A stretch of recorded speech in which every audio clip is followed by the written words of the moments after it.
How do we find these God-prepared people in the harvest?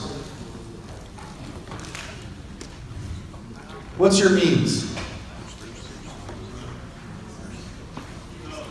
You gotta go, that's right. How do you know if they are a person of peace? Some of you guys have heard that term before. Kumar was talking about it.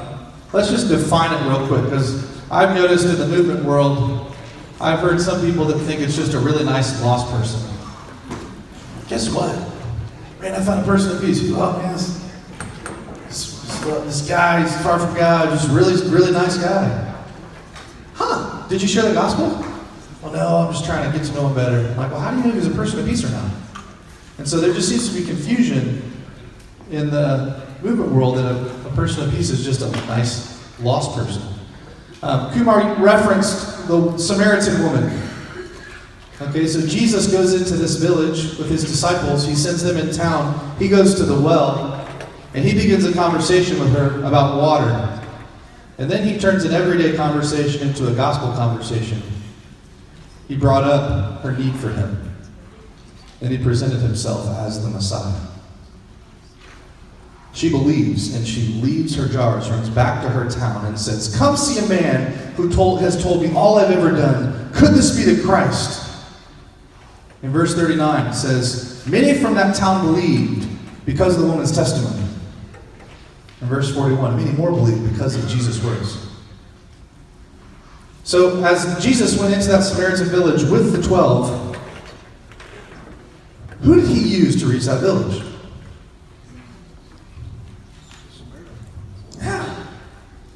He had the 12 though. Why didn't he use them? What was he trying to do? Yeah, maybe Jesus was modeling for them how he wanted a strategy. But yeah, she's the insider, right? She was the plan. She was who God had prepared to use to reach that village. Is that an isolated incident? No. Well, let me real quick. So that's John 4. How we define a person of peace. Number one is that they receive the messenger. She showed him hospitality. Right? Earlier on that list that we had up there, it says, take what they offer you. Why? Because a person of peace is going to be hospitable. Don't take provisions because you need to depend on the harvest. So a person of peace will receive you. They'll show hospitality. Second one, person of peace will receive the message. They will repent and believe in the gospel. I know there is a definition of a person of peace. They don't necessarily have to. I don't see any accounts in the Bible where they didn't. So I'm comfortable with this. They receive the message. They repent and believe in the gospel. The third thing is they receive the mission.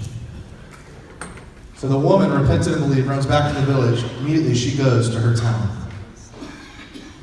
And it says, many believed because of her testimony. And then she brought them to Jesus. So real quickly at your tables, I want you to review how would you define a person of peace using these three characteristics? All right, real quick. Turn to each other, practice it. Go ahead.